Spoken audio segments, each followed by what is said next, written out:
Ini hadir mendampingi saya, pimpinan BAP DPD RI sebagai ketua. Periode lalu saya ketua, jadi beliau melanjutkan ketua di Badan Akuntabilitas Publik. Kemudian Pak Abdul Hakim dari Lampung. Kemudian Pak Henok dari Kalimantan Timur, wakil ketua BAP.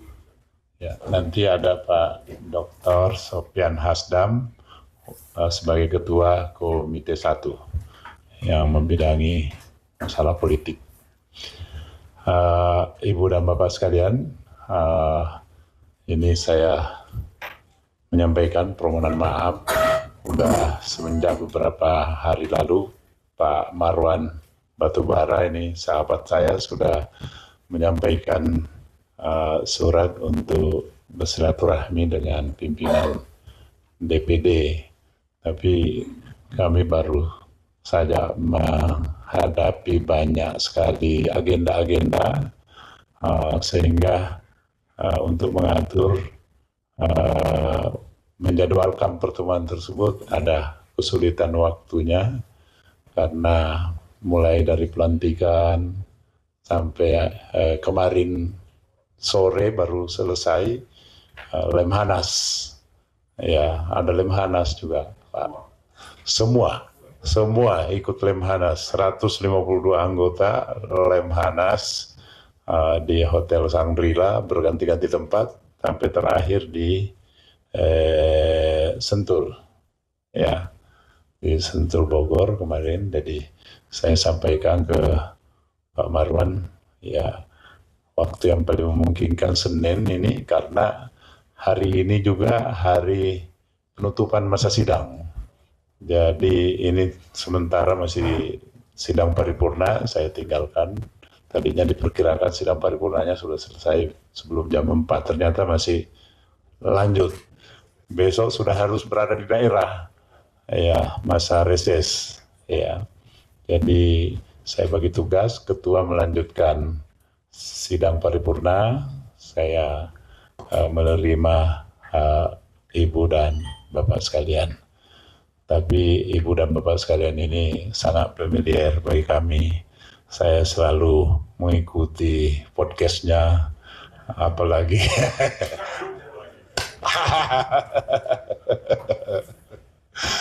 Bu Tipa juga luar biasa terakhir, banyak sekali ya. Apalagi Pak Sedido, 3 kali sehari. Kalau tulisan ya doktor, alhamdulillah rajin kita jadikan narasumber di Dewan Perwakilan Daerah, termasuk juga tulisan-tulisan banyak dari teman-teman ini. Bahkan sempat kami terbitkan dalam satu buku, himpunan tulisan dari kawan-kawan yang lain juga. Baik, saya kira saya ingin persilakan kepada siapa dulu yang akan menjadi juru bicara dalam audiensi ini. Nanti bebas, kita bisa gunakan waktu seluas-luasnya. Malam nanti memang ada acara di Taman Mini, ada Sumpah Pemuda, ya betul. Mantan Menteri Pemuda pasti dia hafal. Iya. Pak Marwan barangkali saya silakan, atau Pak Depri, ya silakan. Ya, terima kasih Pak Tamsil. Assalamualaikum warahmatullahi wabarakatuh. Selamat sore dan salam sejahtera untuk kita semua. Alhamdulillah, Allahumma sholli ala Sayyidina Muhammad.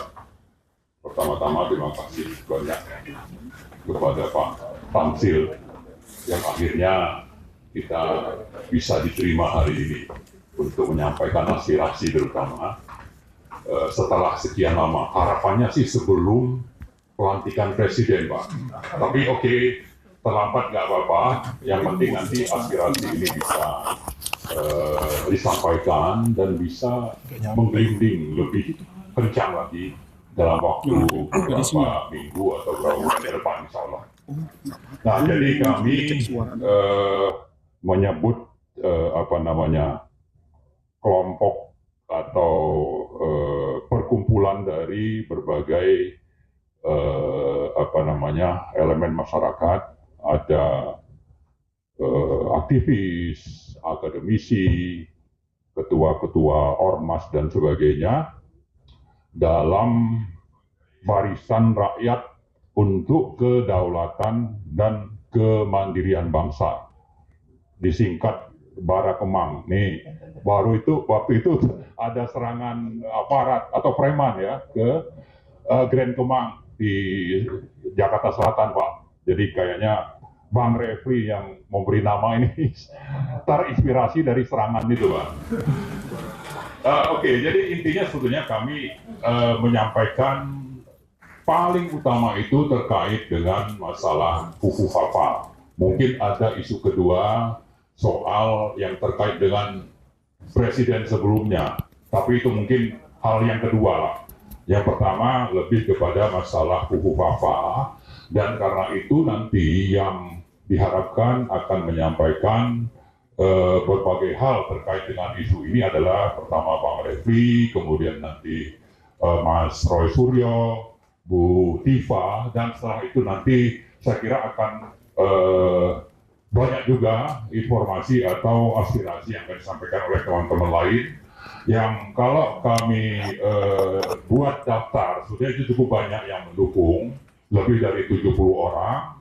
Lalu untuk hari ini kami usulkan sekitar 40 orang, tapi mungkin tidak datang semuanya. Tapi ada yang menggantikan. Tapi saya kira tidak akan bicara semua, Pak. Paling ya sekitar, paling banyak itu sekitar 10 orang. Nah, karena itu kami akan mempersilakan teman-teman. Pertama sekali saya kira dari Bang Refli. Kami silakan. Terima kasih Bang Marwan. Yang saya hormati, sebenarnya Daeng, tapi kalau bilang puang saya itu, puang juga saya. Karena puang itu makomnya lebih tinggi ya. Puang Tamzil Lindrung, kemudian Pak Hakim, Pak siapa tadi lupa saya. Pak Seno ya, Pak Henok ya, dan Pak Zofian. Makasih banyak sudah diterima kami. Jadi pembagian tugasnya, saya mau bicara aspek hukum tata negaranya langsung saja, waktu tidak banyak. Jadi Puang Tamzil sebenarnya dan bapak-bapak, ini sangat relevan kalau seandainya kita diterima sebelum pelantikan. Kalau setelah pelantikan, sebenarnya fungsi DPD-nya agak berkurang. Karena kita tadi berpikir DPD bagian dari MPR, seluruh anggota DPD adalah anggota MPR, dan kita berharap bahwa wakil presiden terpilih, saya selalu ingat Fufu Fafa, wakil presiden terpilih Gibran Rakabuming Raka tidak dilantik dengan 3 alasan. 1, alasan yang sifatnya konstitusional, dia sudah melakukan perbuatan tercela dengan Fufu Fafanya itu. Tercelanya tidak hanya 5 atau 10 tahun yang lalu, tapi sampai hari ini, yaitu tidak mengakui, bahkan melakukan kebohongan publik. Ketika dibilang, Fufu Fafa siapa? Takon Seng Due katanya. Tanya yang punya. Kan berarti dia tidak mengakui, padahal nanti Mas Roy akan sampaikan 99,9% from akun itu milik wakil presiden terpilih. Karena itu, dia sudah memenuhi kualifikasi melakukan perbuatan tercela. Nah, nanti Dr. Tifa akan bicara mengenai soal pasal dalam konstitusi. Awalnya pasal dalam undang-undang. Undang-undang nomor 7 2017, pasal 169, yaitu soal kemampuan jasmani dan rohani untuk memimpin, menjadi presiden dan atau wakil presiden. Nanti Dr. Tifa akan mengatakan soal yang terkait dengan kemungkinan ada mental illness atau penyakit-penyakit rohani yang bisa dikualifikasikan sebagai hal yang memenuhi syarat untuk di-impeach. Kita tidak bicara lagi tidak dilantik, karena udah lewat tuh barang. Tapi untuk di-impeach, walaupun kita paham betul, DPD tunggunya di akhir, bukan di depan. Tapi kan ada teman DPD kan, teman sebelah DPR kan, bisa senggol-senggol sedikit. Berikutnya adalah Dr. Tifa juga, atau mungkin Mas Roy Suryo, itu akan cerita selain akun Fufu Fafa itu firm milik Gibran Rakabuming Raka akan menyatakan mungkin ada permasalahan dengan keterpenuhan ijazah. Kita tahu bahwa sekurang-kurangnya berijazah SMA, ya, tamat sekolah menengah atas. Tapi ada indikasi Fufu Fafa ini nggak jelas tamat atau enggak. Kemarin juga nggak jelas juga. Tapi kan pas bapaknya nggak jelas juga. Tapi kan pasukan bapaknya banyak ini. Di DPD pun banyak ya pasukan bapaknya, ya kan? Karena itu 5 tahun safe dia. Tapi kalau bisa dibuktikan bahwa ijazahnya pun palsu, maka kita harus tinjau segala fasilitas sebagai mantan presiden. Ini kan konsekuensi ketatanegaranya. Ini aja singkatnya. Kalau kita menggunakan pasal konstitusi, sekarang kita tidak lagi menggunakan pasal undang-undang nomor 7 2017, tapi pasal konstitusi, maka setidaknya dalam pandangan hukum tata negara saya, dan insya Allah teman-teman juga, bahwa Gibran Rakabuming Raka memenuhi kualifikasi untuk di-impeach karena persyaratan SMA, ijazah SMA, persyaratan kemampuan secara rohani, dan persyaratan karena sudah melakukan perbuatan tercela. Jadi 3 hal tersebut relevan untuk disampaikan. Itu yang bisa saya sampaikan karena harus berbagi. Dan terakhir saya mengeluh. Susah sekali masuk gedung DPD ini. Tidak seperti 5-10 tahun yang lalu. Makin lama gedung ini makin eksklusif, makin susah dijangkau, makin parah. Makanya kemudian DPR juga. Dan ternyata DPD tidak diakui di depan sama Satpam. Yang diakui kami pegawai DPR katanya, bukan pegawai DPD. Wabillahi taufiq wal hidayah. Wassalamualaikum warahmatullahi wabarakatuh. Nanti mungkin program kita ini kita nggak perlu pagar ini DPR-nya. Kita buka supaya rakyat mudah masuk ke sini. Buka pintu baru ya. Gimana, Jenderal Narko? Setuju nggak? Rumah rakyat ya. Ya, siapa? Baik, Pak Surya, silakan. Terima kasih pimpinan DPD RI, Pak Tamsil Lindung yang saya hormati, dan Bapak-Bapak sekalian. Assalamualaikum warahmatullahi wabarakatuh. Teman-teman, Pak Marwan, Pak Refli, Dr. Tifa, dan semua sahabat-sahabat semua, izin saya nanti sedikit menggunakan alat bantu untuk supaya lebih memudahkan kita semuanya agar pemahaman kita sama, Ketua. Boleh dimulai, Mas? Ya. Jadi apa yang sekarang terjadi itu adalah sesuatu yang dulu timbul di dalam forum diskusi yang namanya Kaskus. Kaskus adalah kependekan dari Kasak Kusuk. Itu adalah forum resmi orang Indonesia, dibuat oleh mahasiswa-mahasiswa kita dulu yang berada di Amerika mulai semenjak tahun 1999. Salah satu tokohnya adalah Andy Darwis. Ya, dan kemudian Kaskus ini sangat terkenal, terutama untuk forum jual beli. Jadi ada FCB, nama FCB. Tapi di antara itu ada forum diskusi di Kaskus, Pak Tamsil, yang kemudian semenjak tahun 2014 ini menjadi ajang pertarungan antar kelompok yang saling menyerang antara waktu itu ada pro Jokowi dan pro Pak Prabowo, ya gitu. Jadi 2 hal itu yang sangat muncul. Next, silakan, Mas. Ya, jadi salah satu akun selain Fufu Fafa adalah Gibran ini memiliki akun resmi di Kaskus namanya Cilipari. Sebagaimana kita tahu, Cilipari Catering adalah catering resmi milik dia. Dan yang kemarin dinamakan, kenapa kemudian kita perlu dan rakyat Indonesia sangat tergerak? Karena beberapa ungkapan-ungkapan dari Gibran ini atau dari Fufu Fafa ini itu adalah menunjukkan kata-kata yang sangat tidak pantas. Ayo kita mulai. Lanjut, next. Nah, jadi selain itu juga ini salah satu yang nanti saya gunakan untuk perbandingan adalah akun Instagram resmi dari Gibran Rakabuming Raka. Lanjut, next. Nah, mulai dari sini. Jadi mulai dari sini ini ada akun resmi juga di namanya Cilipari, dan dia sempat ini kelepasan gitu. Jadi dia nulis tanggal tua, enaknya ngedit foto terus nge-share berita hoax di Kaskus. Jadi sebenarnya dia udah ada niat ini untuk melakukan itu. Next, lanjut. Nah, kemudian di sini mulai. Jadi Kaskus itu sistemnya, kalau ada berita, maaf agak kecil tulisannya, dia bisa komentar di bawahnya. Jadi misalnya ada kena flu, Pak Prabowo Subianto batal kampanye, terus disebut itu stroke ringan. Jadi si Fufu Fafa ini komentar stroke ringan. Lanjut, next. Nah, kemudian di sini juga, jadi udah dibela-belain jadi mualaf, ditinggalin istri dan lain sebagainya. Saya sampai tidak, iya,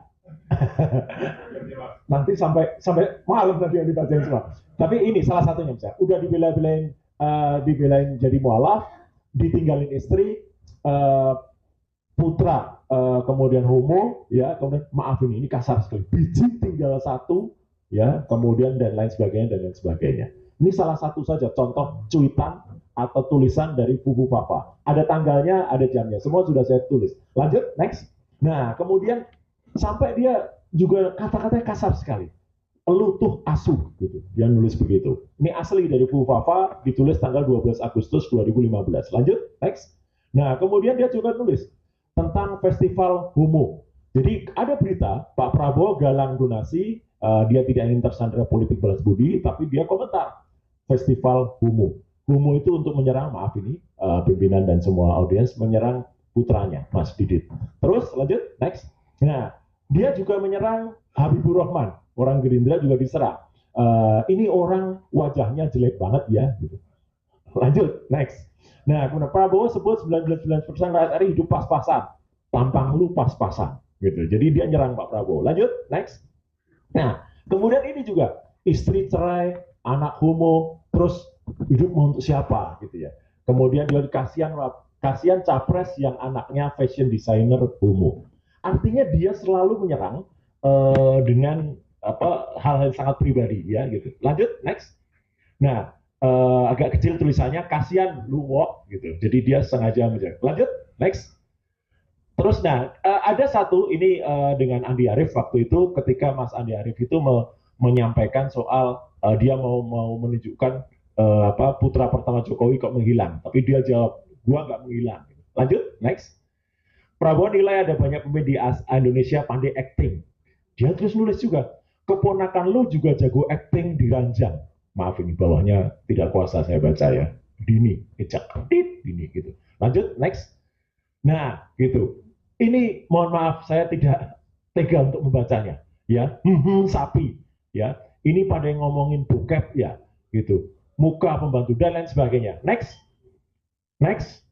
Enggak, artinya Bapak dan Ibu semua, kata-kata yang ditulis ini sangat-sangat keras dan ini. Kemudian ada nyindir Bowo, cerai sama istri, pas mau rujuk tapi nggak jadi, anaknya homo. Lanjut, next. Semua ada tanggalnya, semua ada bulannya, jamnya, dan lain sebagainya. Next. Yang dia sudah sampai dia buat stiker, maaf ini, Prabowo, ya. Terus, next. Ini juga ya dia nyerang soal yang sudah ini nyerang agama sebenarnya. Tapi karena tidak terlalu keras ya, tapi maksud saya ini sudah nyerang junjungan gitu ya. Jadi junjungan, unta dan lain sebagainya. Keras banget ini sebenarnya. Next. Nah, ini. Kemudian pengamat gitu. Jelek banget bahasanya ya, gitu pengamat alat kelamin laki-laki gitu ya. Kemudian gandeng-gandeng, nah itu alat kelamin lagi. Jadi tulisan-tulisan dia tuh soal selalu alat kelamin, selalu kata-kata kasar, selalu dan makanya kan kita bertanya, siapa sih Fufu Fafa ini? Lanjut, next. Nah gitu, jadi terus ya lanjut, next gitu. Jadi dia nyerang capres kalau Prabowo buta hatinya, kemudian Indonesia tidak damai, tanpa Prabowo Indonesia damai. Lanjut, next. Nah, sama dia membayangkan nih, nanti mungkin Dr. Tifa bisa menjelaskan ya, psikiatri anak ini kacau gitu. Mau membayangkan Prabowo yang mendaki gunung Semeru, terus pas sampai puncak dia mengibarkan, terus dia turun ke bawah jadi landak ya, kok bisa jadi landak itu ya, gitu. Kemudian pas sampai di bawah dia langsung membeli jagung bakar. Jadi ini pikirannya meloncat-loncat ini, pimpinan. Lanjut, next. Nah ini banyak kata-kata dia. Nanti semua bisa saya serahkan sebagai bukti ini ya, Mas Refli kita sudah kumpulkan. Lanjut, next. Saya nanti akan sampai ke analisisnya. Lanjut supaya tidak terlalu lama, karena kata-katanya ya isinya banyak sekali keras. Lanjut, next. Nah kemudian dia ini. Dia nulis, ketika ada berita tentang Pak Prabowo belepotan tinta usai nyoblos, Pak Prabowo menunjukkan tangan. Kemudian asosiasi dia langsung kasihan Bowo. Sudah lama cerai, jadi nggak pernah celup-celup lagi. Jadi dia langsung mengasosiasikan tangan yang belepotan itu habis nyelup-nyelup sesuatu gitu. Pengertiannya, Mas Anies pastikan nikah massal. Ketika Mas Anies menjadi gubernur DKI, dia langsung komentar, wow suruh ikut. Ini kan kasar banget gitu. Lanjut, next. Nah, istri cerai, anak homo, terus mau lebaran sama siapa? Kasihan capres yang anaknya fashion designer homo. Terus, next. Terus lagi. Nah, kemudian udah dibela-belain jadi mualaf ini yang tadi ya, tapi saya khususkan saja. Lanjut, next. Nah, mulai kita pada analisis, Bapak dan Ibu semua. Jadi pembicaraan tentang Fufufafa ini menurut Brown Emprit, salah satu analis yang cukup terkenal dan sering dipakai, itu adalah telah mengambil pembicaraan dari ruang publik yang cukup keras. Jadi ini tidak bisa dibiarkan. Masyarakat sudah melihat isu Fufufafa ini sangat-sangat ramai di permukaan kita. Lanjut, next. Dan nah ini mulai saya gabungkan. Jadi artinya Bapak dan Ibu, kita punya beberapa yang saya gunakan sebagai petunjuk. Satu adalah nama Cilipari. Cilipari Catering itu adalah akun resmi yang diakui oleh Gibran Rakabuming sebagai usahanya. Kedua, dia punya akun namanya RK Genarli. RK Genarli itu adalah akun dia di sosial media yang ternyata terhubung melalui Cilipari. Kemudian, secara tidak sadar, dia pernah mengaku dia kehilangan password di sini. Dan ternyata dia mengeluh kehilangan password itu ada di akun Kaskus, yang juga ada di akun RK Genarli, dan itu dipastikan oleh adiknya sendiri dengan akun @kaisangp atau Kaisang Pangarep, yang dia memention atau menunjuk akun RK Genarli. Jadi ibaratnya begini Bapak dan Ibu, kalau dalam satu tempat ada 1, 2, 3, 4, 5 ID atau identitas, 5 ini selalu terhubung. Jadi ini yang membuktikan kalau saya mulai menunjuk kalau akun ini ada hubungannya, atau setidaknya akun ini saling berhubungan, mendekati identik bahwa mereka adalah akun yang sama. Lanjut, next. Nah, di sini makin jelas lagi. Ketika kemudian ada akun RK Genarli itu dan Cilipari, kemudian kita gunakan, kalau ada akun di Kaskus, Bapak dan Ibu, kalau kita punya sesuatu, biasanya kalau kita kehilangan password, kita diminta untuk memasukkan nomor handphone atau akun untuk pemulihannya, namanya akun recovery. Akun recovery-nya ternyata Cilipari. Jadi akun Kaskus Fufufafa, akun recovery-nya adalah Cilipari atau RK Genarli. Dan yang paling menarik Bapak dan Ibu, itu pasti selalu terhubung dengan nomor handphone. Dan nomor handphone dimasukkan adalah plus 6289750 sekian belakangnya 33. Setelah kita cek menggunakan software namanya Get Contact atau dia namanya Call Application atau Truecaller, muncullah nama Gibran Rakabuming Raka. Jadi itu sudah jelas yang bersangkutan, tapi karena saya dinasihati oleh Mas Refli, kalau 100% nanti kena delik gitu Mas. Jadi 99,9% pimpinan. Saya menyebut itu adalah Gibran Rakabuming Raka. Dan dia sempat mengelak. Lanjut, next. Nah, sebelum mengelak, ini sebenarnya saya buka saja. Ya ini kami juga. Ada Anonymous, ada teman-teman di itu, kemudian kita semua bergerak bersama-sama, kita ungkap data lengkapnya, akun Fufufafa itu siapa. Lanjut, next. Nah, lanjut aja, itu terlalu panjang. Next.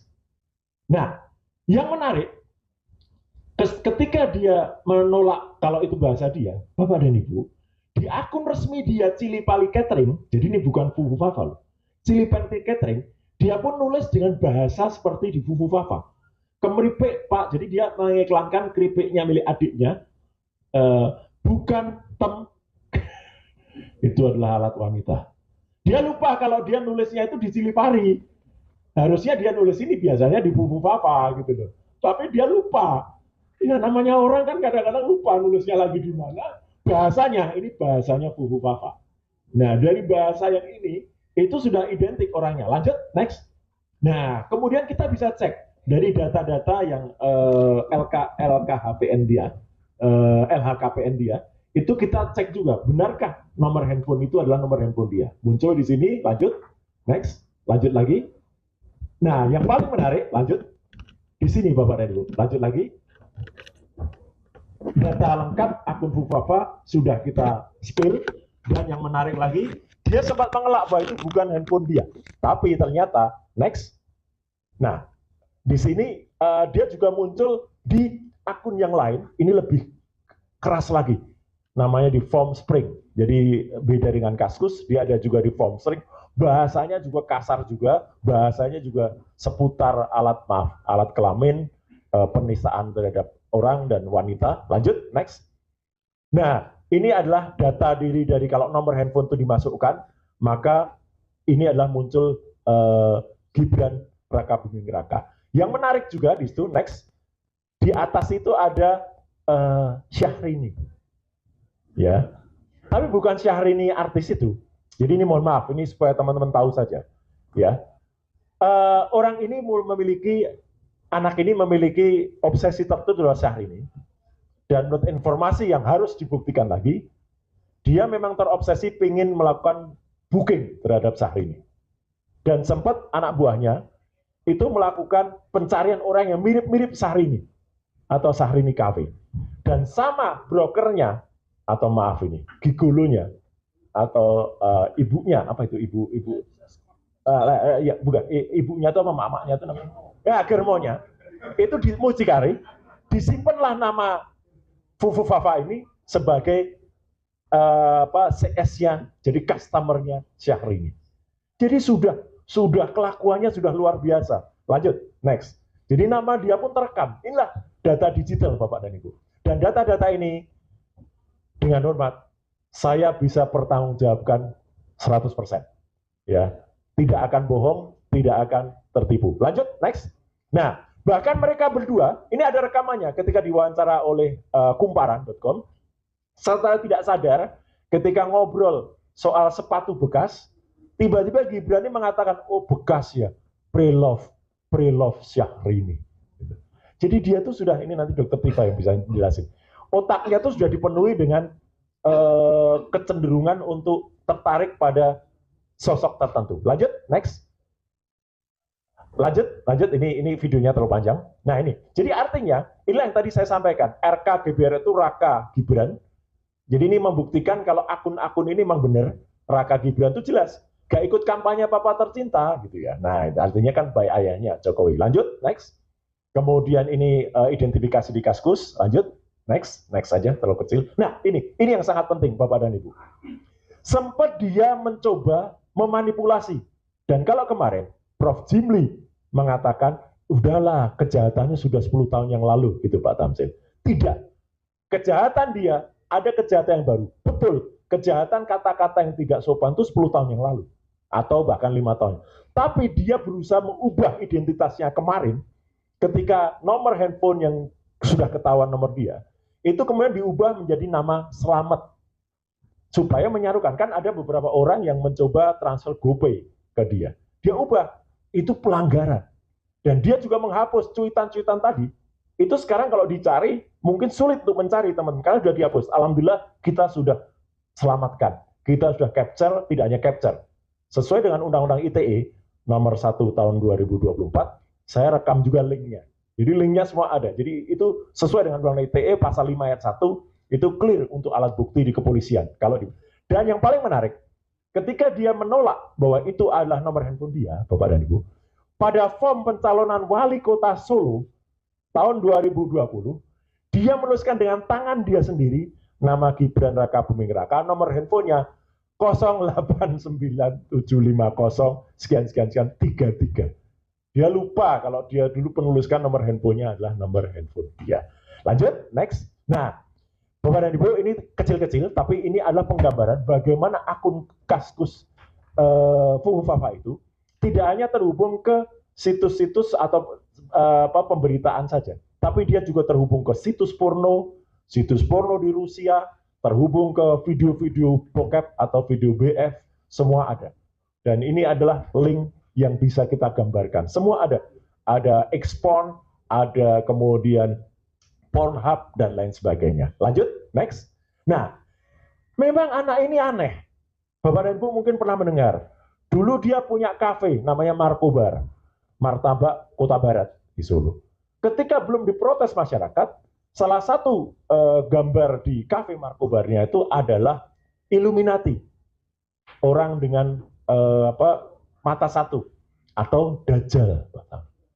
Tapi dia beralasan, enggak kok, itu kan segitiga, simbol persatuan dari saya sama 2 temannya lagi yang usaha. Jadi menurut saya, memang kalau istilahnya netizen sekarang, ini suka canda di tepi jurang anak ini. Gitu ya. Artinya nyerempet bahaya, tapi ya menurut saya sudah kelewatan. Next, saya sampai ke akhir supaya tidak terlalu lama. Next lagi. Nah, jadi ini nomornya dia 089750282233 tadi. Next. Nah, sampai dia juga melecehkan SARA, jadi tidak hanya agama, SARA, ya, teman di Papua juga dia lecehkan, kulitnya hitam lah, apalah, kayak, maaf ini, kayak monyet lah gitu, dia mengatakan begitu. Jelas itu ada kalimatnya. Next, lanjut. Kemudian dia, ini untuk menggambarkan kalau akun Cilipari, akun RK Genarli itu memang milik dia. Lanjut, next. Dan ini tadi gambar-gambar link tadi, terhubung ke RedTube, Chaturbate, Xhamster, Spankbank, dan lain sebagainya. Lanjut. Lanjut. Terakhir, next. Ya, jadi situs Indonesia yang porno pun ada semprot.com pun dia juga masuk ke sana. Next. Dan ini gambaran dari ini analisis dari drone emprit menunjukkan perbincangan tentang Fufufafa. Lanjut. Next. Dan ini data dia sesuai dengan data yang ada di TPS-nya juga. Lanjut. Next. Ini dia sempat mengubah tanggal register, tapi dijawab oleh CEO Kaskus, mustahil, jadi sudah dilindungi juga supaya tidak diubah-ubah. Next. Next. Dan warganet saling transfer. Next. Itu tadi yang ada. Next. Dan yang terakhir, oke. Ya, yang terakhir, pimpinan DPD yang saya hormati dan teman-teman semua, tidak hanya saya yang sudah menyampaikan, sebenarnya videonya ada, tapi terlalu panjang untuk dimuat, jadi saya izin tidak memutarnya, tapi nanti sebagai bukti kami, ke DPD, BSSN, Badan Cyber dan Sandi Negara, itu sudah mengkonfirmasi sebenarnya akun Fufufafa itu adalah Gibran Rakabuming Raka. Dan iya, sudah BSSN. Dan itu sudah dimuat di bocor alus Tempo. Dan sempat ditanyakan ke yang bersangkutan, nah inilah, anak ini bohong. Menjawab tidak. Tapi lucunya, Bapak-bapak dan Bapak-Ibu semuanya, adiknya, Kaisang Pangarep, ketika ditanya, menjawab, itu milik Kak Gibran. Jadi anak ini bohong. Bohong dalam waktu yang belum lama. Jadi artinya kalau itu sesuai dengan undang-undang sudah melakukan tindakan tidak terpuji, saya kira benar. Sekian, terima kasih. Wassalamualaikum warahmatullahi wabarakatuh. Jadi ini kesalahan besar DPD, Pak Tamsil. Iya kan? Harusnya kita diterima sebelum pelantikan, coba bayangkan. Kita tercatat dalam sejarah punya wakil presiden yang kayak begini.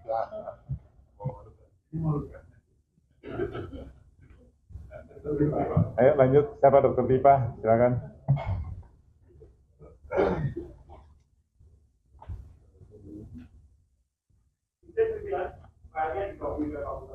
Oh ya, silakan. Bismillahirrahmanirrahim. Assalamualaikum warahmatullahi wabarakatuh. Bapak Ketua Pimpinan yang saya hormati, beserta jajaran, serta Bapak dan Ibu sekalian yang hadir.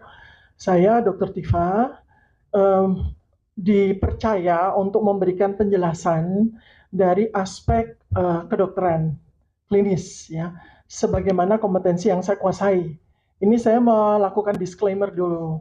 Saya adalah dokter lulusan Fakultas Kedokteran Universitas Gadjah Mada, dan untuk kompetensi yang terkait dengan Fufufafa ini, Behavioral Neuroscience, adalah kompetensi saya yang saya peroleh dari program doktor yang saya tempuh di Universitas Indonesia. Artinya saya dokter yang cukup memiliki kompetensi untuk menyampaikan beberapa hal yang ingin saya sampaikan pada forum yang terhormat ini. Saya di sini tidak dalam kapasitas untuk menyatakan apakah pemilik akun Fufufafa ini adalah Gibran Rakabuming Raka yang sekarang menjadi wakil presiden terpilih.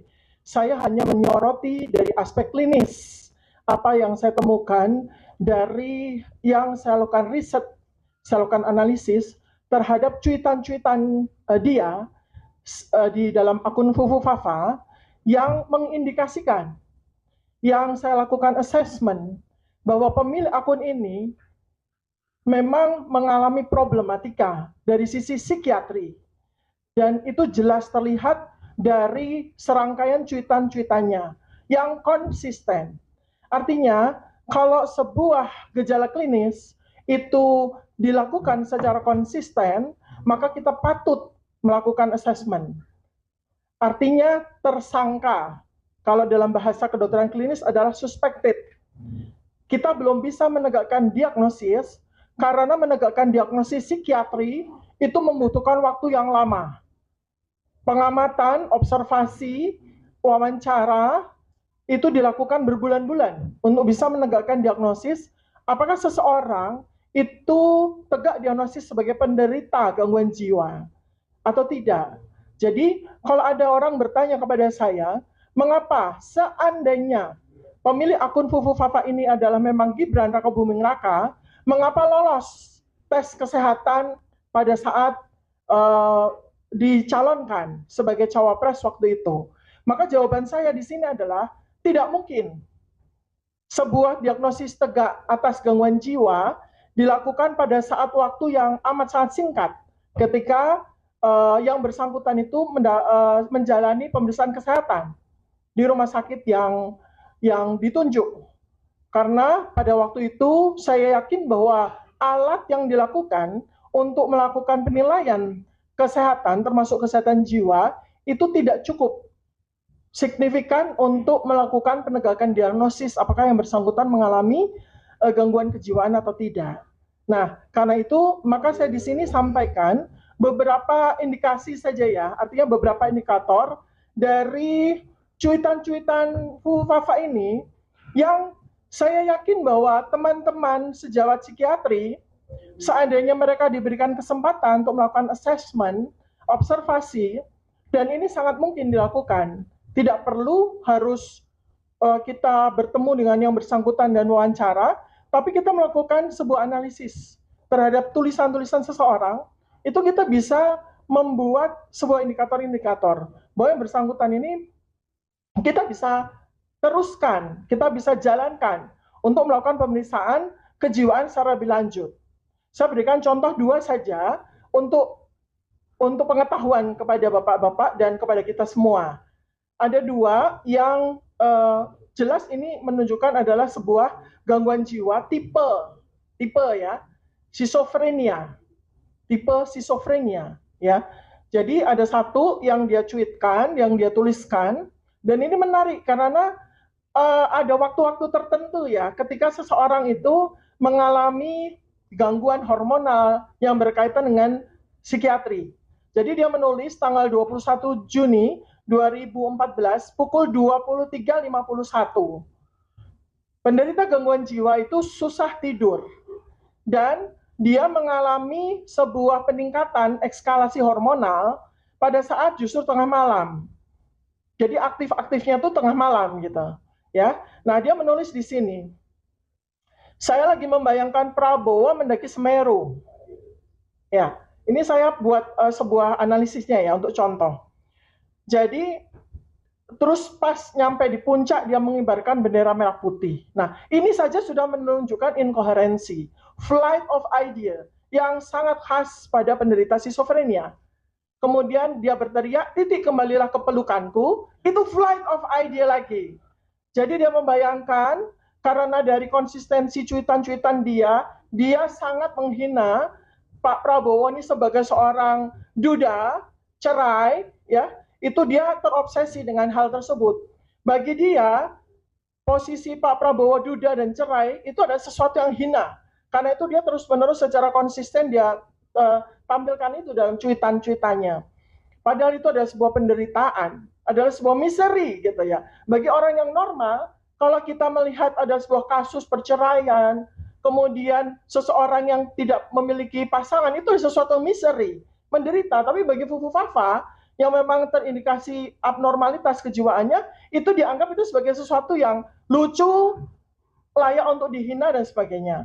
Dan terus habis itu dia menggelinding ke bawah seperti seekor landak. Jadi dia menganggap sosok yang bernama Prabowo ini seperti binatang, yang dari gunung dia menggelinding seperti landak. Pas sampai di bawah, dia langsung membeli jagung bakar. Flight of idea lagi. Ketika dia sedang membayangkan gunung, dia membayangkan Prabowo menggelinding dengan lucu, lalu kemudian dia langsung flight of idea, ingat bahwa Di puncak itu ada orang jualan jagung bakar. Jadi dari Semeru dia ke puncak, seperti itu ya. Nah ini banyak sekali simptom-simptom schizofrenia itu muncul. Satu lagi yang saya temukan, ini menarik sekali. Dari cuitan dia yang dia lakukan 19 Juni 2014 pukul 22.21. Pada saat kita mau berangkat tidur dia malah aktif ya. Nah, dia menuliskannya begini. Garuda merah adalah burung yang sedang mengalami menstruasi. Dari kalimat ini saja sudah aneh ya. Garuda merah itu berarti dia sedang mengimajinasikan logo dari suatu partai tertentu. Garuda merah ya. Burung yang sedang menstruasi, kok bisa menstruasi? Flight of ID-nya dia itu mendisosiasikan merah dengan menstruasi. Kan ini aneh ya. Garuda merah, burung sedang menstruasi. Segera beli pembalut biar nggak bocor. Kita mengasosiasikan bahwa seseorang yang pada waktu tahun 2014 itu sering sekali menyebutkan bocor adalah Pak Prabowo pada saat kampanye pada waktu itu ya. Jadi dia membuat itu sebagai sebuah fantasi yang delutif sifatnya, bersifat paham sifatnya ya. Tapi kalau beli pembalut jangan di malam hari, nah ntar bisa diculik kampret. Nah kita kan ingat ya waktu itu ya kampret, kadrun dan sebagainya kan. Terus yang lucu, oh nasibku, saya tidak tahu apa itu TPID, tiba-tiba dia ke TPID, coba tanya atasan saya, ya kan? Langsung di kalimat berikutnya, kuda-kudaku yang lucu, oh Fadlizonku yang makin bulat. Nah, tiba-tiba dia ingat sama Pak Fadlizon. Terus kalimat berikutnya lagi, buku adalah jendela dunia. Tabloid obor rakyat adalah apa ya? Nah, bingung dia. Nah, terus saya tiba-tiba lagi di dalam kalimat berikutnya, saya pengen belusukan ke pasar, tapi kuda saya nggak boleh ikut. Tiba-tiba dari buku, dari Fadlizon yang bulat, tiba-tiba buku, belusukan ke pasar, tapi kuda saya nggak boleh ikut. Dia mengasosiasikan lagi dengan Prabowo yang menyukai kuda, ya kan? Terus besok ya debat cawapres aja kan? Ya udah, saya tidur di rumah aja. Kalimat berikutnya, bingung mau ngirim cendol ke siapa? Kirim ke saya saja ya. Coba dari satu paragraf aja jelas menunjukkan sebuah kompleksitas kejiwaan yang ini kalau kita baca ribuan kalimat-kalimat yang dia cuitkan, kurang lebih 5.000 ya, yang sudah dihapus ada 2.100, kita akan jelas bisa melakukan penegakan diagnosis seseorang ini menderita schizofrenia jelas. Kalau perlu dikirim ke rumah sakitnya ayahandanya Pak Roy Suryo, Rumah Sakit Jiwa Puri Nirmala, karena saya yakin bahwa ini akan tegak diagnosis. Nah, saya ingin menyampaikan bahwa tidak hanya soal perbuatan tercela, karena perbuatan tercela secara undang-undang itu layak sekali untuk menjadi pasal pemakzulan. Tetapi buat saya adalah yang lebih mengkhawatirkan lagi, yang lebih bahaya lagi adalah apabila seseorang tersebut memiliki sebuah jabatan yang amat sangat penting bagi kelangsungan dari negara, bangsa, dan keselamatan dari seluruh rakyat Indonesia. Bagaimana mungkin seseorang yang jelas menunjukkan ada indikasi-indikasi mengalami gangguan kejiwaan seperti ini dipercaya untuk membuat kebijakan-kebijakan yang berkaitan dengan keselamatan seluruh bangsa dan negara ini. Demikian Bapak Pimpinan dan Bapak Ibu sekalian, mudah-mudahan bisa menjadi insight. Sebab saya juga tidak mau terlalu panjang, mungkin Bapak dan Ibu akan ada yang ingin bisa disampaikan. Terima kasih. Billahi taufiq wal hidayah. Assalamualaikum warahmatullahi wabarakatuh. Terima kasih Dr. Tipa. Yang lain? Oh ya, silakan. Ada yang terlewat tadi dari Mas Roy. Silakan. Ya, izin tadi topiknya lain, pimpinan. Jadi saya diingatkan tadi Dr. Tipa lebih ke soal kesehatan. Saya menambahkan bahwa syarat minimal untuk menjadi seorang calon wakil presiden waktu masih calon adalah setidaknya dia lulus SMA. Nah, saya dan Dr. Rifa itu sudah sering melakukan penelitian dan kemudian kita publish melalui Twitter atau melalui sosmed bahwa yang bersangkutan itu pernah memang sekolah 2 tahun, hanya 2 tahun saja di sekolah Santo Yosef di Solo.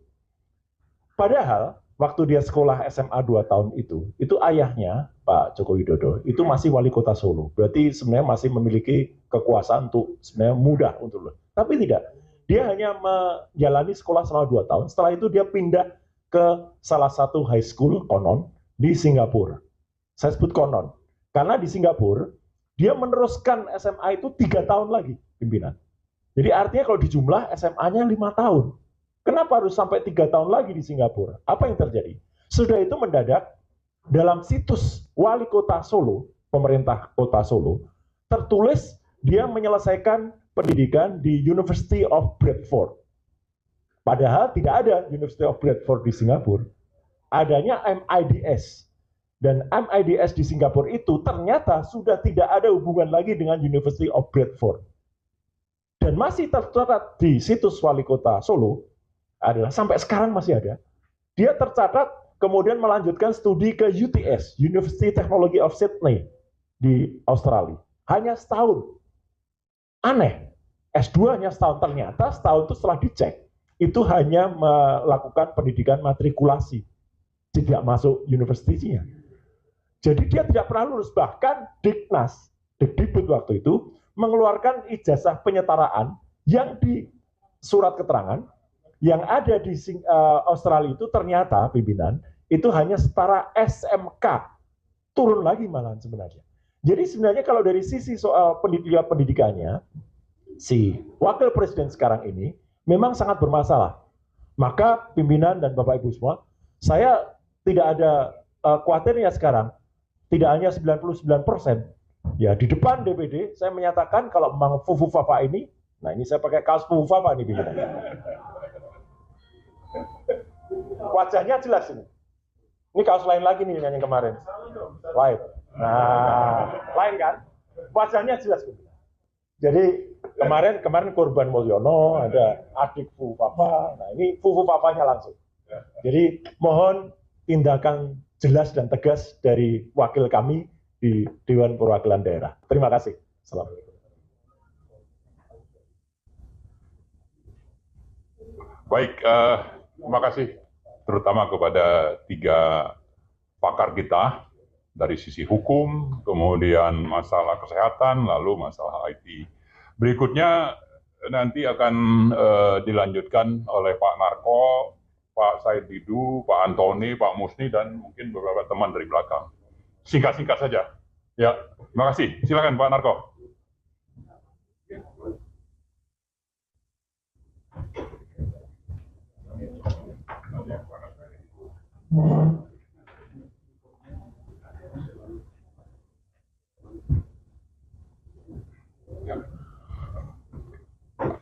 Assalamualaikum warahmatullahi wabarakatuh. Salam sejahtera bagi kita semua, Bapak Pimpinan Rapat, dan seluruh anggota pimpinan, rekan-rekan, Bapak Ibu yang saya hormati dan saya muliakan. Terima kasih saya diberi kesempatan. Saya melihatnya dari sisi sosial, Pak. Semuanya sudah jelas yang disampaikan oleh Pak Roy dan Bu Diva. Ini orang tidak normal, abnormal. Singkatnya gitu aja kalau nggak mau bilang sakit jiwa gitu, Pak. Dan saya melihatnya tampilannya dan kebiasaannya, Pak. Seorang wali kota di kantornya mainan anak-anak dikumpulkan. Terus pada saat debat kelihatan sekali kelakuannya kayak anak kecil. Kemudian setiap ada dia suka keluyuran atau suka belusukan juga itu ke pesantren kemana gitu. Dan nanti kalau ditanya, saya ingat dia datang ke salah satu pesantren mungkin di Jawa waktu dia di Solo, dikatakan, apa kiat Bapak Wali Kota bisa seperti ini? Apa dia jawab? Saya masih ingat, dia jawab, kau turutin saja nasihat guru, kau nanti akan maju seperti saya. Terus kemarin hari kedua dia belusukan ke salah satu pembangun MRT. Ya mungkin di salah satu pembangun MRT. Kemudian ditanya oleh wartawan, apa harapan Bapak dengan pembangunan ini? Langsung dia ambil mic, kasihkan, wamen, jawab. Dari sini, ini kan bukan pemimpin. Dan lain-lain, tampilannya yang miring-miring dan segala macam itu. menurut saya ini penghinaan buat kita yang normal nih Pak, terutama anak muda dipimpin oleh orang seperti ini. Saya ngeliatnya sih Pak, nggak pantas. Malu kami dipimpin orang-orang yang tidak jelas, yang datanya tadi disampaikan oleh Pak Roy Suryo dengan Budi Pak. Nggak ikhlas saya dipimpin sama orang seperti ini. Di samping bisa saja Pak Presiden, Pak Prabowo itu berhalangan. Tetap bisa muncul gilanya diapakan Republik Indonesia ini. Karena itu panjang lagi, kalau saya katakan sangat panjang. Karena itu pada kesempatan di forum ini kepada Bapak-Bapak dari DPD kami sampaikan bahwa dengan data yang telah begitu lengkap, saya mewakili rakyat dan banyak yang bersuara kepada saya. Banyak teman-teman di Malaysia, kok bisa dapat teman saya yang di Malaysia ini, kok bisa sih wakil presiden Indonesia seperti itu? Saya mau khawatirnya tadi presiden berhalangan, dia pimpin, waduh, diarahkan kemana ini Republik Indonesia Pak? Dan saya juga dan teman-teman banyak yang waras pasti tidak terima dipimpin orang nggak waras itu Pak. Karena itu kami menyarankan apa yang disampaikan. Saya lihat dari sisi sosial dan pandangan semua rakyat. Berharap sesuai dengan hukum, konstitusi, aturan yang ada harus dimakzulkan. Terima kasih. Wassalamualaikum warahmatullahi wabarakatuh.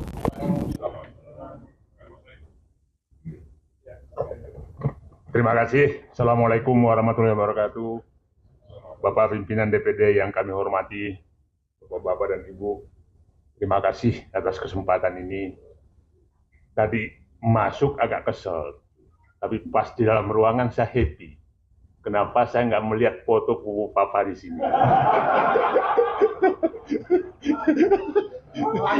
Ini pukulan semua. Jadi bukan sindiran. Dia tahu kita mau datang, mungkin diganti dulu. Jadi kelihatannya membuat saya happy. Saya nggak bayang kalau ketemu foto Pupu Papa di sini agak. Saya hanya ingin menyatakan kita 10 tahun dipimpin oleh presiden yang diawali dengan kebohongan SMK dan kehancuran yang dibikin sangat dahsyat. Jangan lagi kita dipimpin oleh selain pembohong, kasar, dan lain-lain yang diucapkan tadi. Turunan dari yang lalu. Tambahan dari yang lalu. Turunan dan tambahan. Kalau hanya turunan sama, jadi turunan dan tambahan yang lalu. Karena sudah sangat demikian dan dirancang oleh keluarga dia. Dan kita semua hanya diam pasrah menerima ini. Saya tidak terbayang 280 juta orang dipimpin oleh manusia yang karakternya sudah dijelaskan sangat ini tadi. Pertanyaan saya di depan anggota Dewan yang terhormat, saya tidak bisa membayangkan negeri ini kalau terjadi apa-apa terhadap Prabowo dan kita dipimpin oleh Gibran. Saya tidak bisa terbayang. Setiap saya melihat langkahnya, saya kok ada pemimpin negara besar seperti ini, dan kok saya menjadi rakyatnya gitu.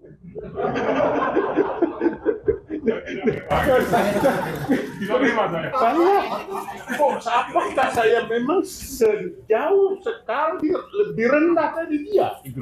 Itu yang selalu terbayang di hati saya. Jadi saya pada kesempatan ini saya mengusulkan ke anggota ke DPD yang terhormat agar ke depan betul-betul periksa kejiwaan baik-baik calon pimpinan kita, karena kita kecolongan lagi yang sangat dahsyat, kecolongan konstitusi, kecolongan psikologis, kecolongan macam-macam.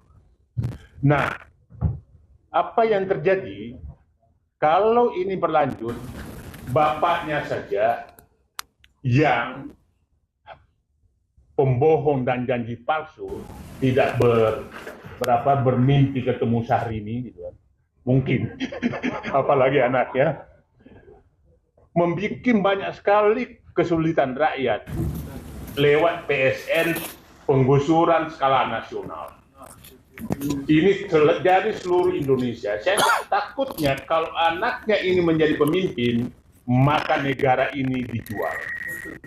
Itu saja. Terima kasih. Assalamualaikum warahmatullahi wabarakatuh.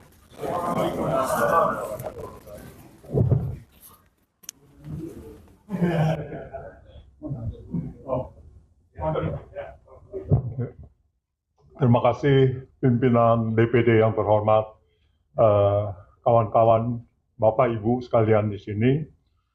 Sebetulnya semuanya sudah tercakup apa yang disampaikan oleh kawan-kawan ini, oleh Roy Suryo dan Dr. Tifa. Tapi saya ingin menambahkan sedikit saja bahwa semuanya sudah dapat diungkapkan dengan jelas permasalahan bangsa dan negara kita saat ini. Jadi hukum, etika, dan moral di Indonesia selama 10 tahun terakhir ini adalah terpuruk. Sangat terpuruk, pelanggaran hukum ini didiamkan. Jokowi melanggar hukum sangat banyak sekali, tetapi itu didiamkan.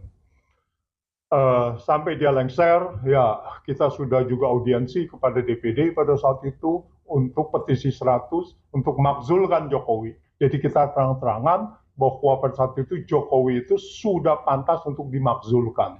Tetapi kekuatan politik itu lebih besar daripada kekuatan hukum di negara kita ini. Bahwa Gibran naik saat ini adalah bukan kecelakaan, tetapi ini adalah desain. Desain dan sengaja oleh Jokowi. Awalnya Jokowi ingin memperpanjang jabatan sampai 2027. Mungkin kita semua masih ingat. Ya, 2024 sampai 2027. Para menteri mengatakan itu untuk kompensasi COVID. Ya, COVID 3 tahun, 2020 sampai 2022. Untuk mengkompensasi COVID, maka dimintakan Jokowi itu menjabat sampai 2027. Tapi intinya adalah bahwa 2027 itu Gibran sudah 40 tahun. Ini adalah desainnya. Tapi begitu dia tidak bisa, begitu ditolak, dia masuk kepada yang kedua, yaitu perpanjangan masa jabatan menjadi 3 periode. Nah, ini adalah satu desain dari Jokowi untuk menguasai negara ini. Nah, 3 periode tidak berhasil. Lalu terpaksa dia untuk menaikkan Gibran menjadi wakil presiden. Kalau itu waktu berhasil 2027 atau 3 periode, maka di tahun 2027 Gibran sudah akan menjadi calon presiden. Karena sudah 40 tahun. Tetapi dengan tidak ada kekuatan itu, maka Gibran dicalonkan menjadi wakil presiden dengan mengkudeta konstitusi. Saya sebutnya constitutional coup. Apa artinya? Artinya seolah-olah ini sah, tetapi dengan merubah konstitusi yang harusnya tidak sah, tetapi menjadi sah dengan merubah konstitusi. Dan cara merubahnya konstitusi juga melanggar. Sebetulnya itu tidak sah. Sudah melanggar, dibuktikan melanggar etika. Etika berat. Tetapi permasalahannya adalah pelanggaran etika berat ini tidak diikuti dengan pembatalan putusan MK nomor 90 ini. Harusnya adalah pembatalan putusan itu sendiri. Tetapi semuanya di sini bermain. Nah, kemudian kita tahu bahwa dia menjadi calon presiden meskipun pada saat itu peraturan KPU-nya belum dirubah. Itu menjadi masalah lagi yang digugat lagi di PT UN. Tetapi sekali lagi itu digagalkan. Jadi hukum ini sudah menjadi hukum Jokowi. Kalau kita diamkan, negara ini akan terpuruk. Apalagi tadi kalau dikatakan bahwa Prabowo akan menjadi berhalangan tetap. Sudah. Ditolak. Tidak diterima. Nah, di sini bahayanya. Setelah itu, kasus Fufu Fafa ini menjadi puncaknya bahwa kita buktikan bahwa ini anak tidak normal. Ini anak sakit. Ya, menurut Dr. Tifa, gejala skizofrenia. Jadi kalau ini untuk menjadi wakil presidennya tidak pantas. Jadi oleh karena itu, kalau ini semua kita didiamkan, maka Indonesia saat ini menjadi negara yang tidak ada hukum, tidak beretika, dan tidak bermoral. Jadi ini tanggung jawab kita semua untuk meluruskan ini. Nah, bagaimana DPD kami harapkan dapat menyuarakan ini bersama kami. Terima kasih. Ya, terima kasih Pak Antoni, Pak Musni. Nanti mungkin teman-teman dari Bandung juga akan bicara. Silakan Pak Musni, singkat-singkat saja. Terima kasih. Assalamualaikum warahmatullahi wabarakatuh. Terhormat pimpinan. Saya mengamati tren yang terjadi sekarang ini. Kalau kita biarkan, maka Fufu Fafa itu akan menjadi Presiden Republik Indonesia. Mengapa? Apa yang dilakukan Jokowi itu dia lakukan. Dan setiap kesempatan dia datang ke masyarakat, membawa sesuatu dan masyarakat mengalu-alukan pada dia. Itu tanda bahwa dia akan memimpin kita. Padahal tadi sudah digambarkan dengan sangat baik. Ini adalah persoalan yang sangat serius bagi kita. Saya termasuk orang yang sangat berdosa karena menulis buku Jokowi Satrio Piningit. Dan di berbagai tempat saya dihujat. Tetapi itu ijtihad politik. Saya mendengarkan suara di masyarakat waktu saya melakukan penelitian di Solo. Tapi ternyata itu adalah bohong belaka. Apa yang dia tampilkan itu menipu kita semuanya. Jadi kita semua tertipu. Tetapi dia menggunakan instrumen kekuasaan untuk mempertahankan kekuasaan. Dan nampaknya Fufu Fafa itu melakukan seperti itu. Sebelum terlalu jauh, maka nggak ada pilihan. Tadi di Pak Marwan ajak saya harus datang. Kenapa? Karena ini berbahaya pada negeri ini. Orang yang nggak jelas pendidikannya, seperti bapaknya juga. Kemudian tadi sudah digambarkan dengan sangat baik masalah mentalnya itu sendiri, dan penampilan dia itu ngomong saja nggak benar. Terus kita ini disuruh pimpin orang seperti ini. Jadi tidak ada pilihan teman-teman semuanya. Kita harus bergerak. Apapun juga resikonya, Pak. Apapun juga resikonya. Saya pernah di penjara di masa Orde Baru itu 7 bulan. Jadi saya pasti ada semangat untuk berjuang ini sendiri, Pak. Berjuang. Kalau gitu kita tunggu buku berikutnya.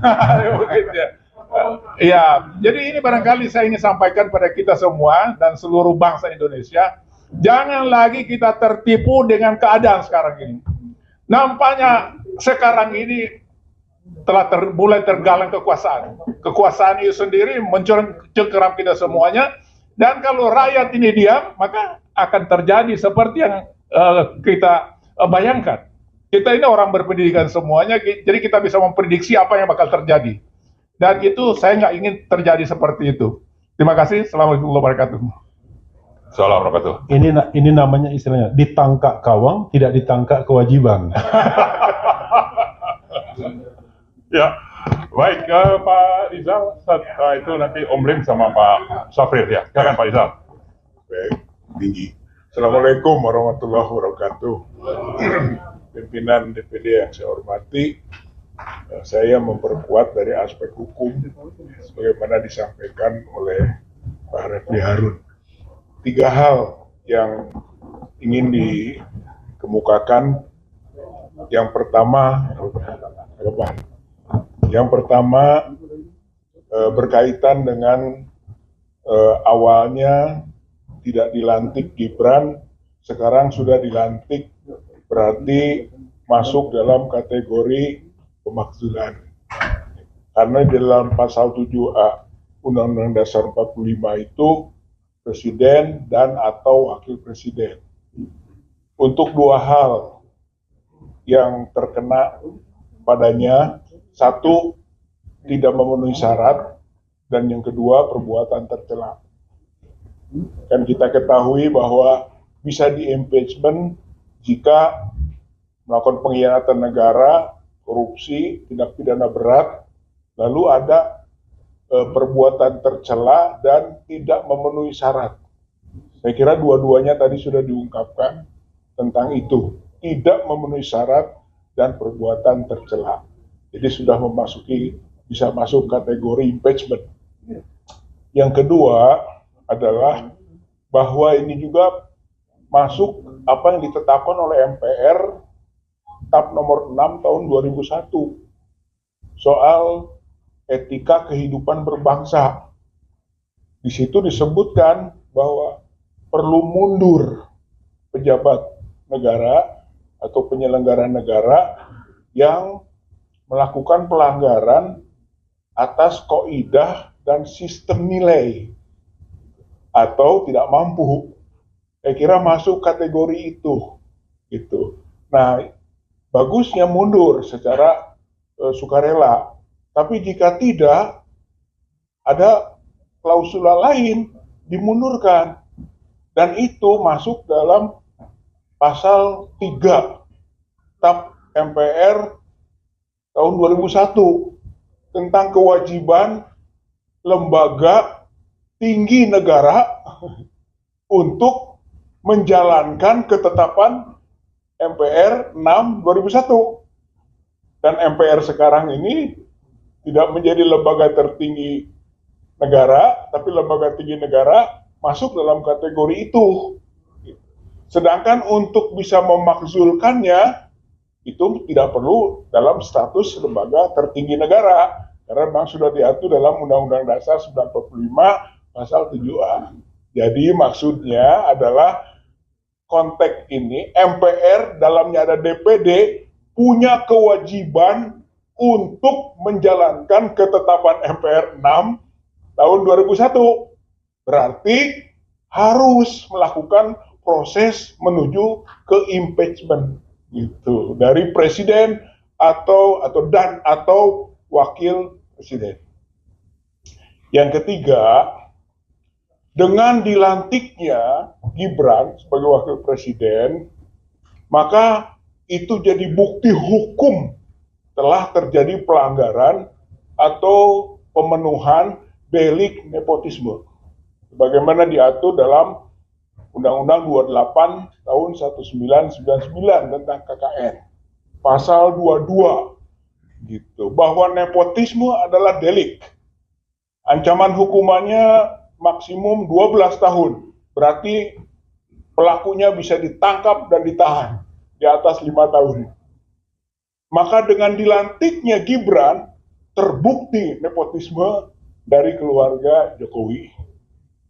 Jokowi, Iriana, Anwar Usman, dan Gibran itu bisa diproses hukum.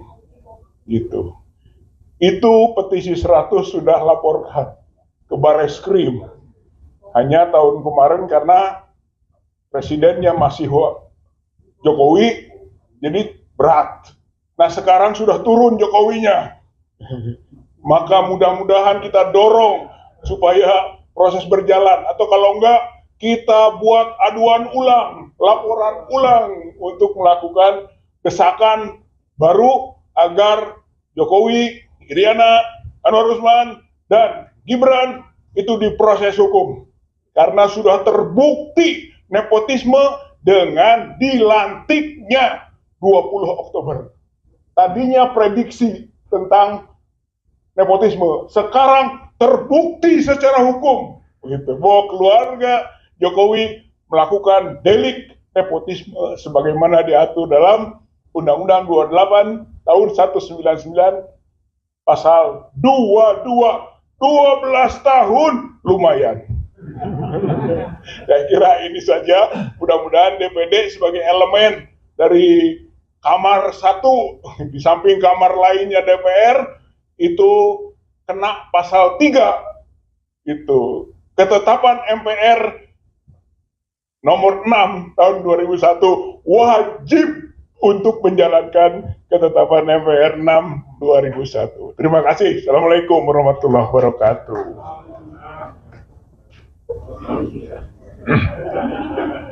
Assalamualaikum warahmatullahi wabarakatuh.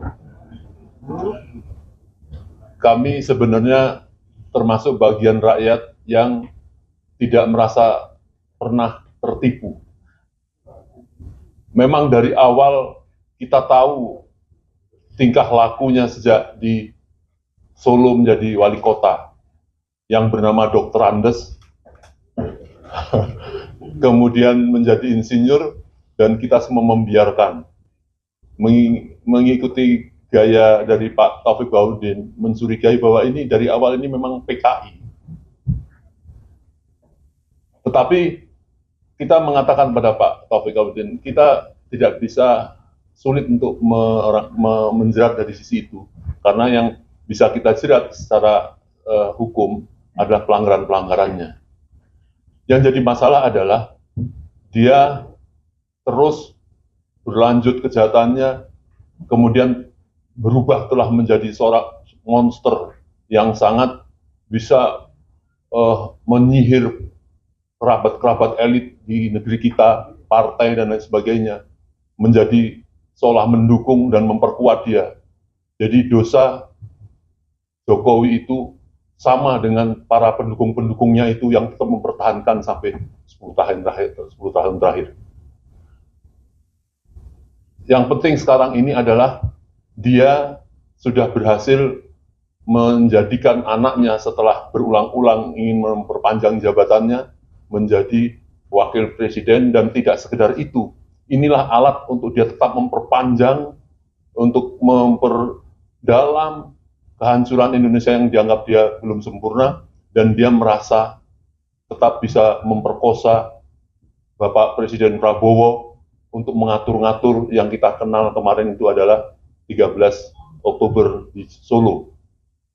Sudah beredar apa yang ditodongkan kepada Prabowo sehingga berubah apa yang telah dibicarakan di tengah-tengah rakyat tentang susunan kabinet, dan menjadi hampir sebagian besar adalah orang-orang yang tetap dikendalikan dia, dan bahkan seorang menteri yang ditolak oleh rakyat yang dinamakan Menteri ASU, atasi segala urusan, sekarang juga memegang cengkram dan membawahi 15 menteri.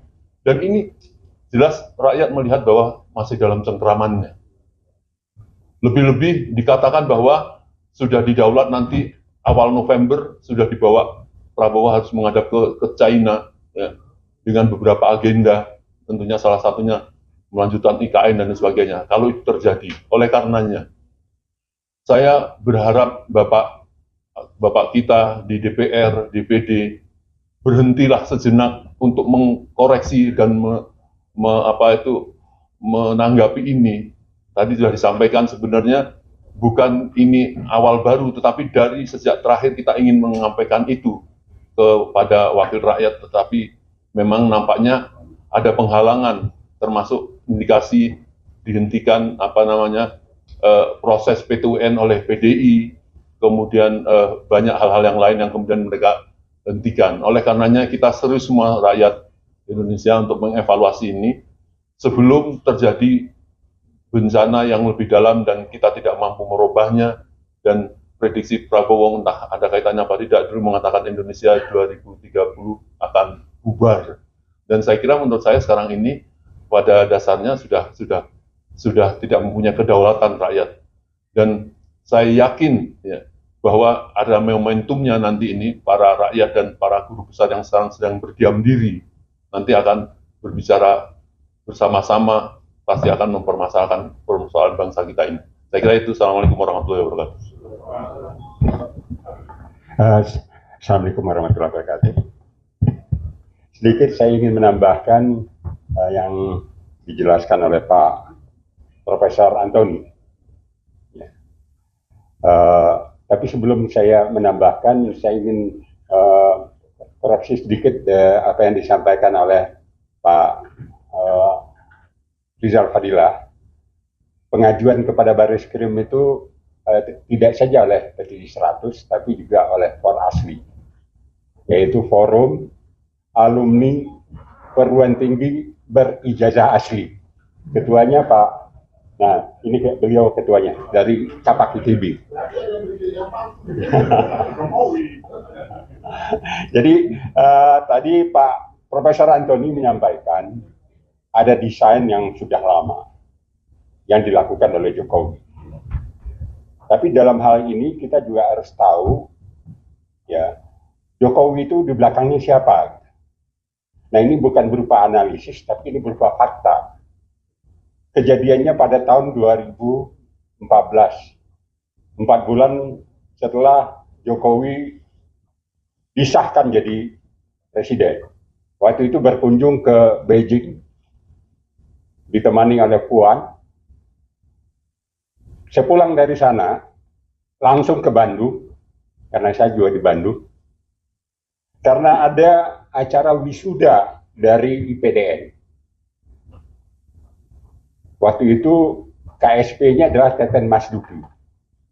Teten Mas Duki melakukan, mengumpulkan tokoh-tokoh dari Jawa Barat untuk ketemu dengan Presiden Jokowi. Pada saat bersamaan dengan wisuda, atau di sela-sela wisuda. Di situ disampaikan oleh Jokowi bahwa dia baru pulang dari Tiongkok dan ketemu Xi Jinping, dan dia berbunga-bunga menyampaikan betapa hebatnya Cina, dan dia telah melakukan perjanjian. Perjanjian itu akan dibantu dan programnya akan dilaksanakan di Indonesia. Di situ dia sampaikan juga bahwa programnya juga akan mempekerjakan rakyat Cina atau tenaga kerja Cina. Ketika itu 12 tokoh Jawa Barat, salah satunya adalah sahabat saya, yaitu Profesor Dr. Asep Orlan SH MH, sedikit kesal karena dia bilang itu tidak mungkin karena ada undang-undang tenaga kerja. Tidak gampang mempekerjakan tenaga asing dari Cina. Jokowi waktu itu senyum-senyum.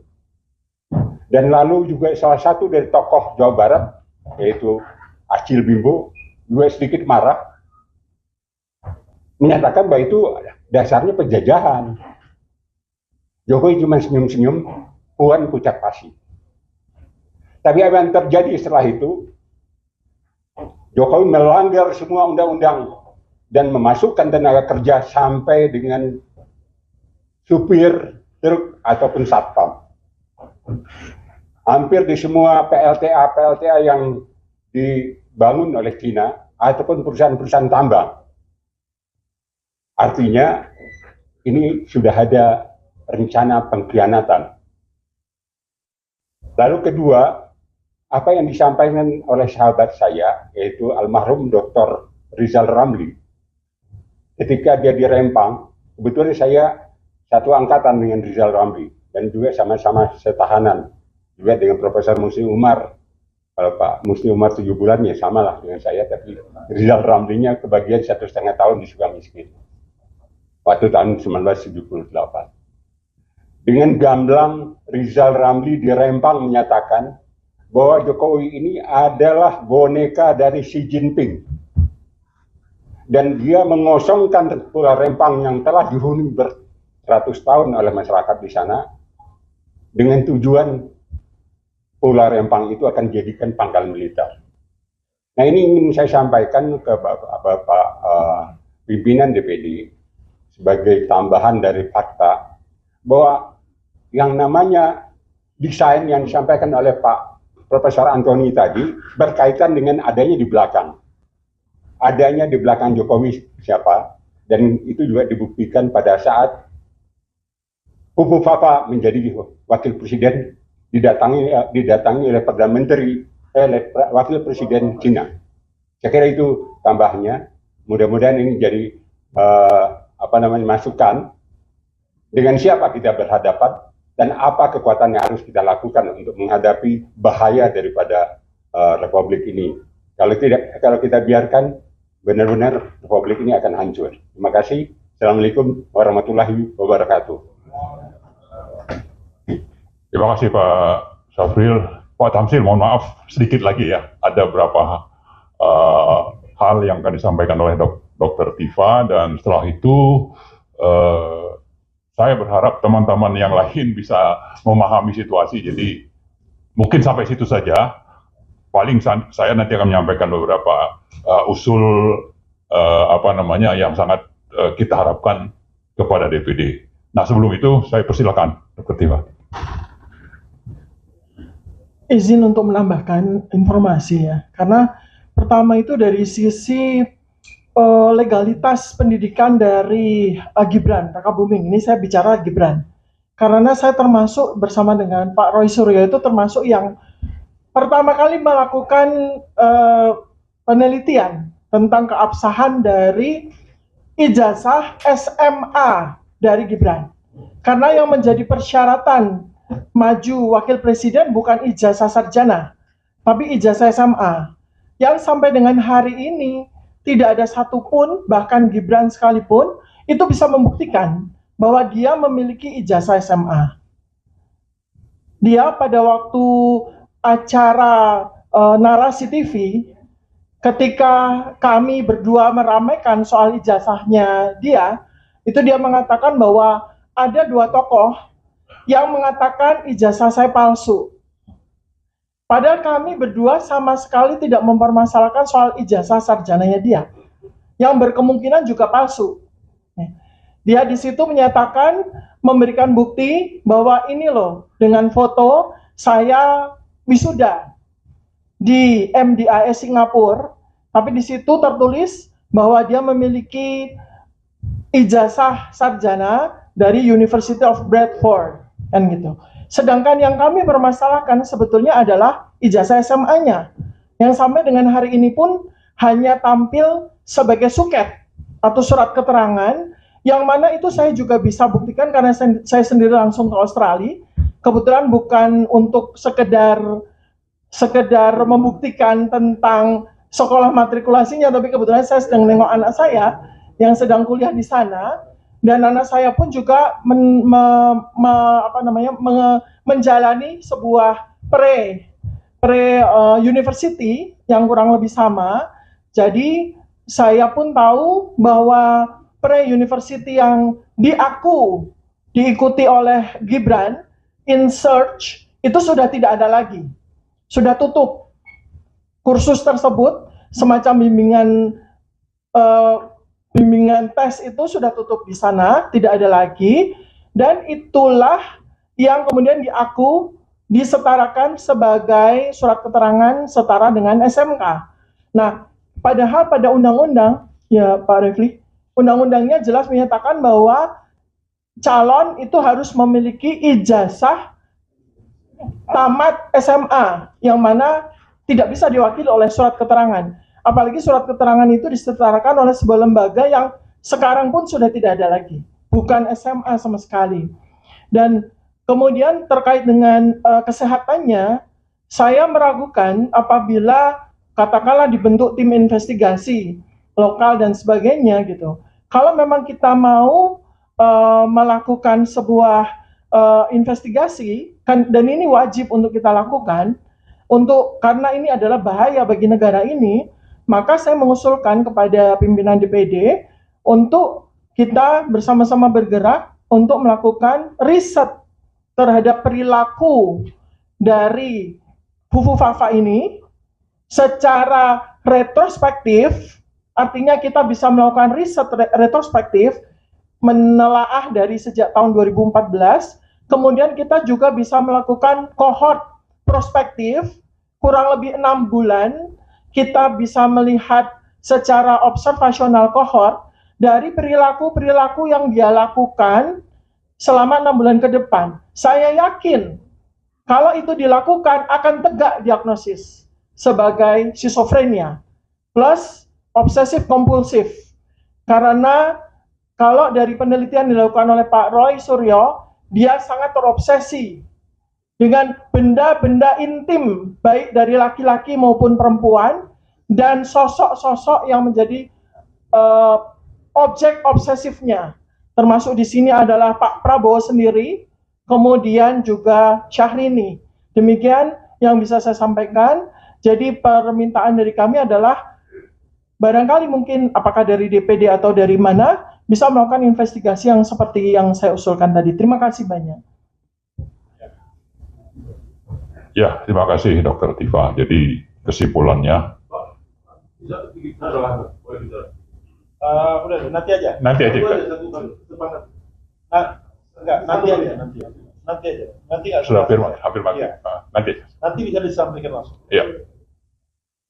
Ya, jadi intinya sebetulnya kami berharap DPD bisa menjadi pionir sekaligus penyambung aspirasi rakyat di seluruh Indonesia. Karena kita paham bahwa jumlah pemilih anggota DPD itu lebih banyak dari jumlah pemilih anggota DPR. Jadi sangat mewakili, sangat representatif. Karena itu usul tadi, yaitu usul DPD sebagai pionir untuk dilakukannya proses pemakzulan Gibran sesuai dengan pasal 7A dan prosesnya mungkin nanti 7B yang kita sama-sama paham, dan delik untuk itu saya kira secara legal konstitusional itu lengkap. Kemudian dari sisi undang-undang tentang KKN itu tadi yang disebut Pak Rizal, atau juga dari sisi yang lebih awal yaitu persyaratan. Jadi sudah sangat lebih dari cukup lah kalau kita bicara delik untuk pemakzulan itu. Nah, mungkin sedikit tambahan bahwa saya kira Cina memang sangat berperan, tapi politik sandra yang dilakukan oleh Joko Widodo sehingga agenda ini bisa berjalan lancar itu adalah bagaimana partai-partai itu disandra kasus-kasusnya sehingga agenda itu bisa jalan. Nah, saat ini saya kira kita mengingatkan partai-partai itu, terutama Golkar ya, yang ketuanya itu cium tangan Gibran. Ini orang Abdurrahman dicium tangan oleh siapa? Bahlil begitu. Ini sangat tidak normal nih juga. Justru karena itu salah satu yang kita tuntut adalah Golkar. Kemudian ada lagi PAN. Ya, ini partai-partai yang tersandra. Mungkin ada Demokrat, ada Nasdem, dan mungkin terakhir itu PKS. Yang tadinya itu sangat mengecam, tapi belakangan itu cium tangan ini. Ada sekjennya. Saya kira bermasalah ini PKS ini ya. Nah, tapi saya kira seperti Pak Musni sebutkan, ada kesempatan untuk bertobat. Ya, karena itu kita berharap partai-partai ini bertobat, dan nanti setelah mendapat usul dari DPD, mereka juga mengambil inisiatif sesuai dengan pasal 7B agar proses pemakzulan itu akhirnya bisa terlaksana dan kita tidak dipermalukan secara internasional punya presiden yang abnormal. Saya kira itu saja. Terima kasih. Assalamualaikum warahmatullahi wabarakatuh. Waalaikumsalam warahmatullahi wabarakatuh. Terima kasih Bapak dan Ibu sekalian. Jadi ini sangat representatif, diwakili pembicara 10 orang. Yang disampaikan tadi tidak lebih dari 10, betul, pas 10.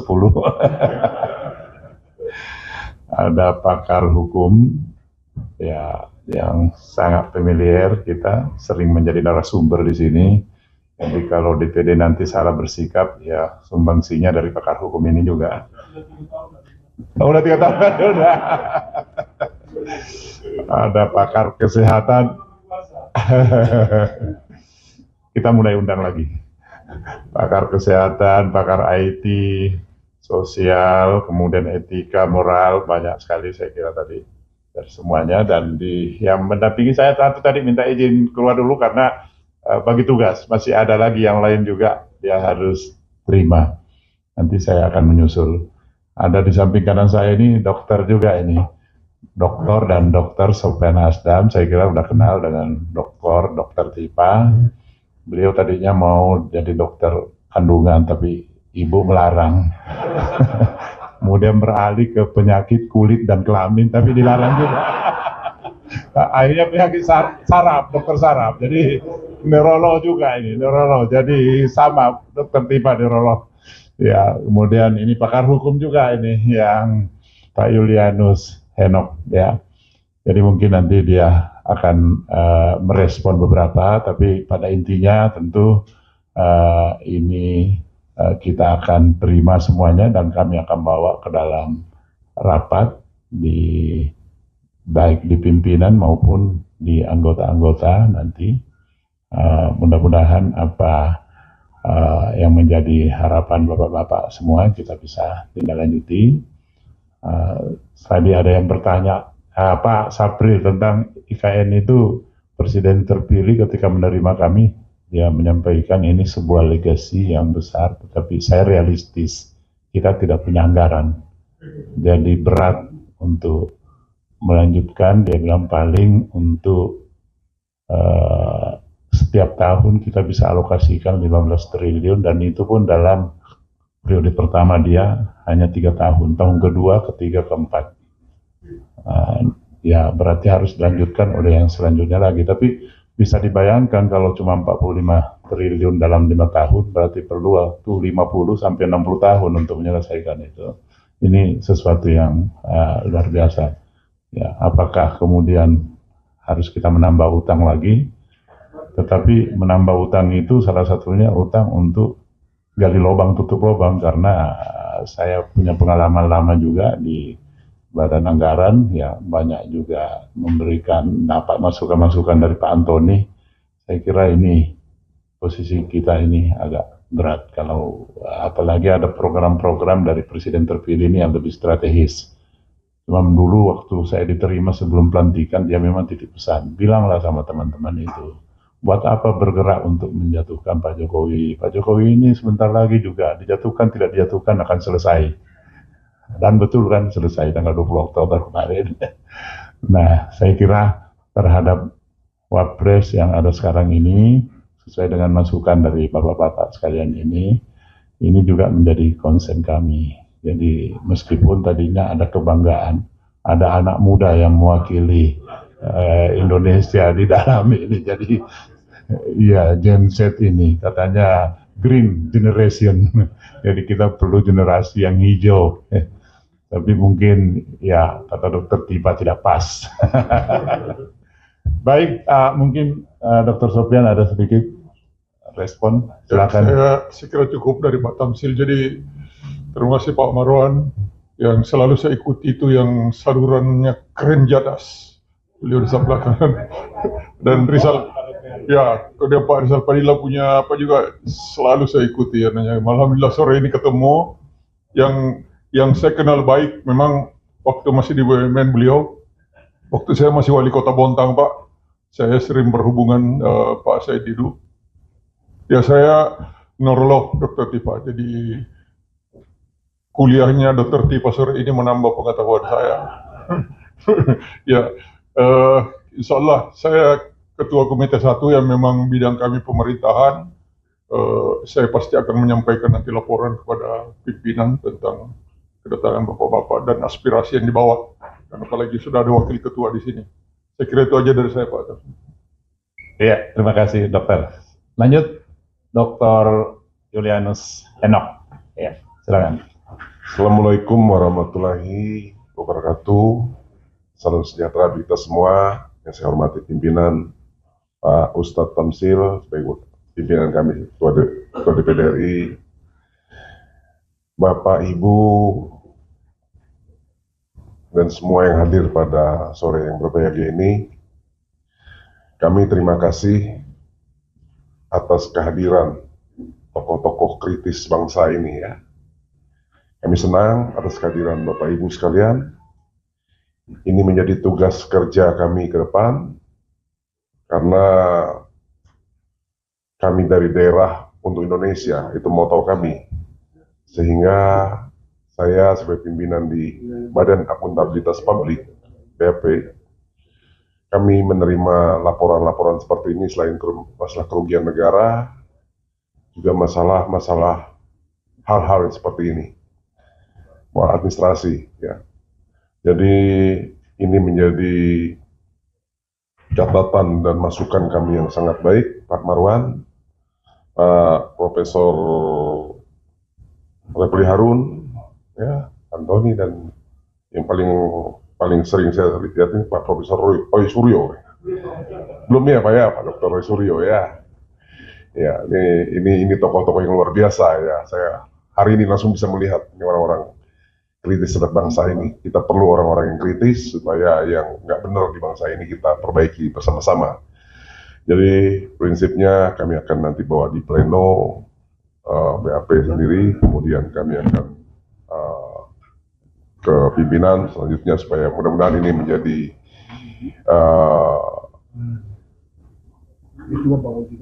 hal yang urgent untuk bisa kami bahas nanti. Sekali lagi atas kesempatan dan penjelasan yang luar biasa ini dari tokoh-tokoh yang berkompeten, kami rasa sangat penting buat kami apabila kami membutuhkan data-data yang nanti, baik bentuk laporan dan sebagainya. Ya, dari hukum ada ya, dari BP ada ininya ya, bentuk laporannya ya, ada BP. Pimpinan BP, pimpinan sejajaran,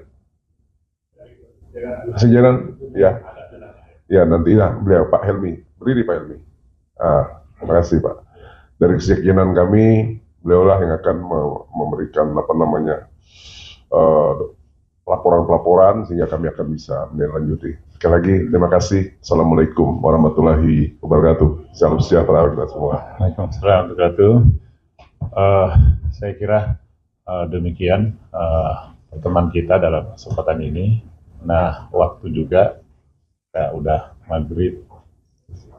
Tapi masukan-masukan dari bapak-bapak sekalian ini, sekali lagi kami tentu akan bahas di dalam forum yang lebih representatif di internal DPD, dan saya tahu bahwa Bapak Ibu ini adalah narasumber yang selama ini sering kami hadirkan di dalam kegiatan-kegiatan FGD, Executive Brief, ya. Dan saya kira dalam kesempatan yang akan datang kita akan terus mendapatkan masukan-masukan dari Ibu dan Bapak sekalian. Apa yang kita bicarakan pada hari ini, tentu kita berharap bahwa ini adalah untuk kebaikan kita bersama, untuk bangsa ini ke depan. Karena itu, terima kasih pada Ibu dan Bapak sekalian. Prof. Musni, terima kasih. Pak Roy Suryo, terima kasih. Dr. Tipa, Pak Refli Harun, keren cadas. Pak Warwan Batubara, Pak Sunarto, Pak Saidi, Pak Antoni, ya Pak Rizal Padilla, Pak